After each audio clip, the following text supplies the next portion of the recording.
Guiomar Ruggeri. Passo a palavra para o Fabrício.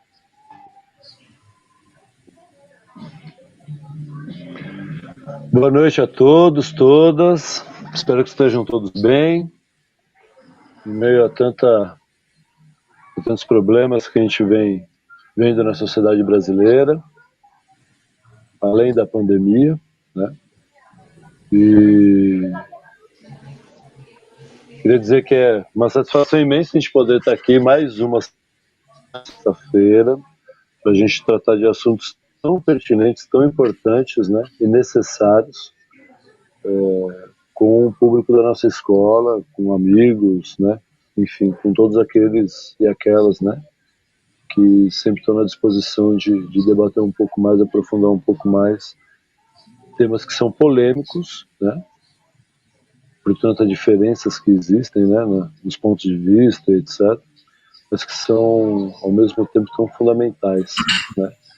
Para que a gente consiga construir uma sociedade democrática, né? Igualitária, e sempre reforçando que o ERER não é uma opção, né, das escolas, nem das diretorias de ensino, mas é um dever de toda a escola colocá-lo em prática, né, e cumprir esse conteúdo que corresponde à ação curricular. Não é só estadual, mas federal também.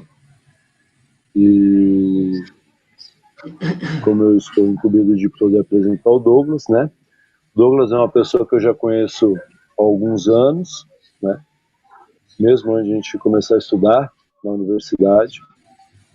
E o Douglas, ele, eu entendo que seja uma pessoa bastante capacitada, assim como o Wanderson, né, para abordar os temas que a gente vai tratar hoje.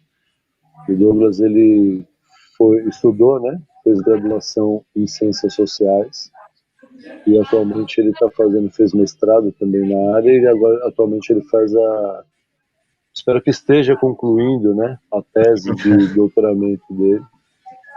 E esse é um dos motivos pelo qual a gente convidou ele para poder tratar desse assunto, que está diretamente ligado à questão da violência, né? E a violência, basicamente, a violência urbana, a violência contra a periferia, etc. Eu acho que a gente não tem que perder muito tempo ouvindo a mim e ao Eduardo. Eu acho que a gente podia partir para o início da exposição do Douglas e do Wanderson, a não ser que o Eduardo queira acrescentar alguma coisa, mas caso o Eduardo não queira, pode seguir em frente. Acho que seria interessante o Douglas dar o pontapé inicial, começar esse nosso debate dessa sexta-feira. Legal, legal. Pode ser, Douglas? Bom, ótimo, ótimo. Tá todo mundo ouvindo bem? Perfeito. Perfeito. Bom, primeiro quero agradecer o convite do Fabrício. Quando me chegou esse convite, eu interpretei como uma obrigação, né? Fazer uma discussão pública numa escola pública, né? Sobre um tema tão necessário, né? Como os amigos pontuaram, né? Então, eu agradeço ao Fabrício, agradeço aos demais professores, né?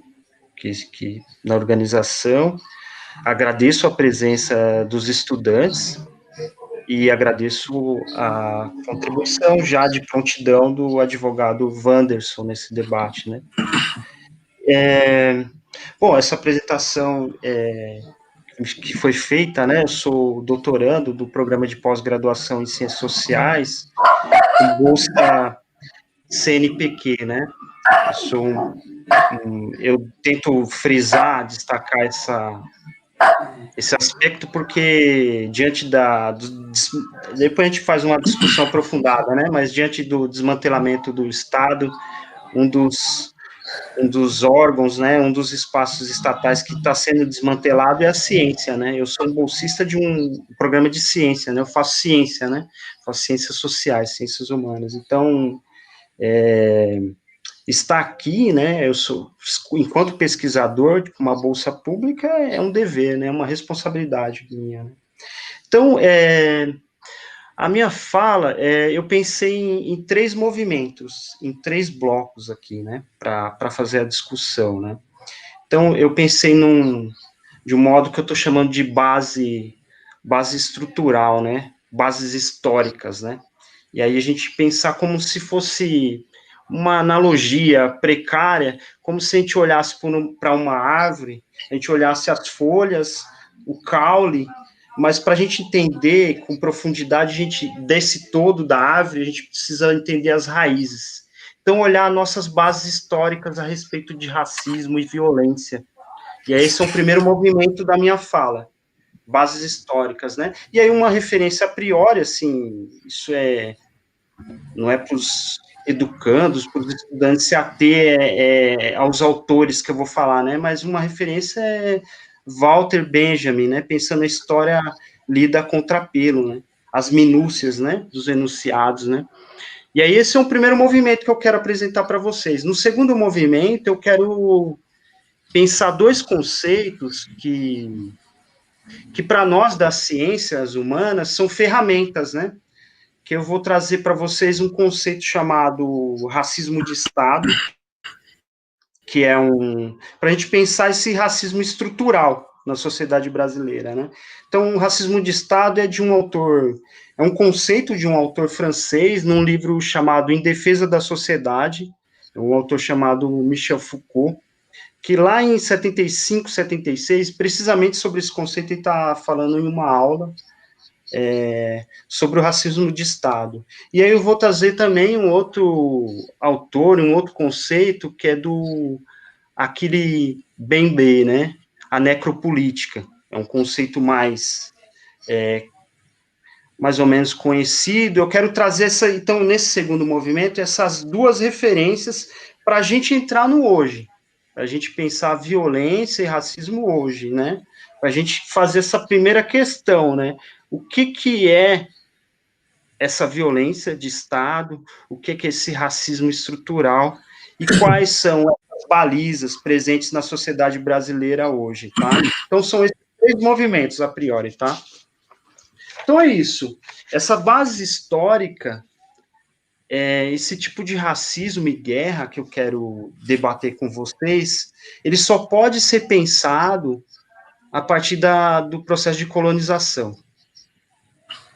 E aí, quando a gente pensa dessa forma, é como se pensar o racismo e a guerra, a violência, como uma estratégia de governo.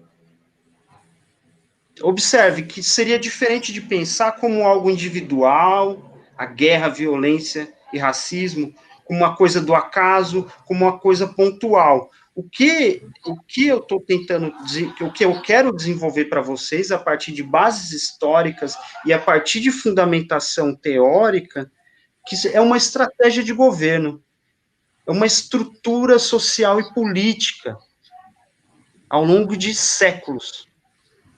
E aí, para isso, eu quero trazer um movimento bem rápido para essas bases históricas estruturais que vão desde o processo de colonização, da presença portuguesa na invasão do que a gente entende hoje de Brasil, né?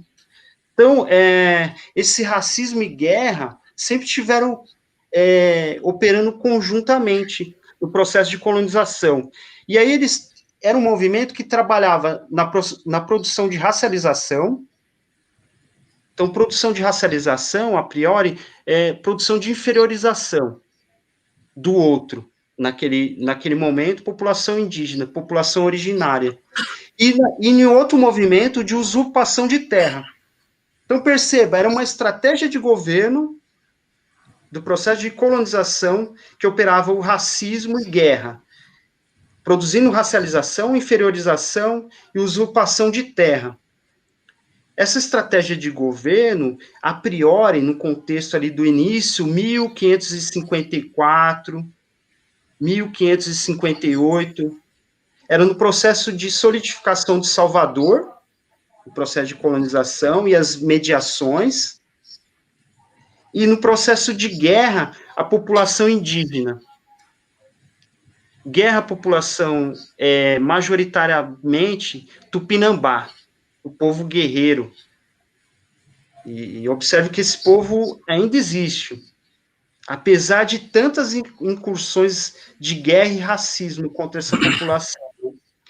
Então, esse tipo de guerra, eles chamavam de guerra justa, que já tinha uma referência, era uma guerra que vinha desde da Península Ibérica contra os mouros, os chamados mouros, no século XIII, mais ou menos século XIII, e que era isso, consistia em produção de diferença com a população nativa, posse de território e construção de plantações, né, produção de açúcar, né. Então, perceba que eu quero chamar a atenção que é algo estrutural, algo histórico e não banal, não pontual, que tem uma longa trajetória, né, que aí no debate a gente pode trazer mais elementos para as discussões, né, mas enfim, esse é o processo. Então é isso, a gente só pode falar de racismo e violência a partir desse marco da colonização que produziu o genocídio da população indígena e produz genocídio da população indígena nas Américas, colonização que produziu no continente asiático, no continente africano, colonização que produziu a escravidão. Então, todos esses elementos que eu estou apresentando são faces da colonização, né? E vem sempre no discurso, por exemplo, da guerra justa, de uma pacificação, uma suposta pacificação por meio da guerra. Percebam, a guerra, o racismo, ele precisa desses adjetivos como guerra justa, como pacificar um povo, né? Os tupinambás, no início de 1500, né? As incursões portuguesas vinham com a justificativa de pacificar essa população, né? Os tupinambás carregam, né, essa nomenclatura, né, de um povo violento, agressivo, né? Mas observa, né? Isso é a produção do racismo, produção de inferiorização, marginalização. É isso que se aciona de longa data. Isso não é. Então aquela analogia que eu trouxe de olhar a árvore. A gente olhar o racismo hoje é olhar olhar o caule, olhar a flor, olhar a folha. Agora é necessário entender as estruturas, as bases, o que tem a história disso tudo, né?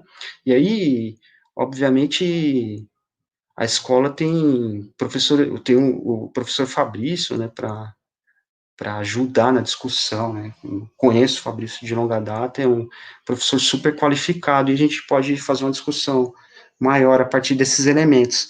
Mas é isso. Então, observa que aí a gente trazendo um pouco mais recente, até o processo da Segunda Guerra Mundial, com o Holocausto, é um processo o processo do nazismo, né?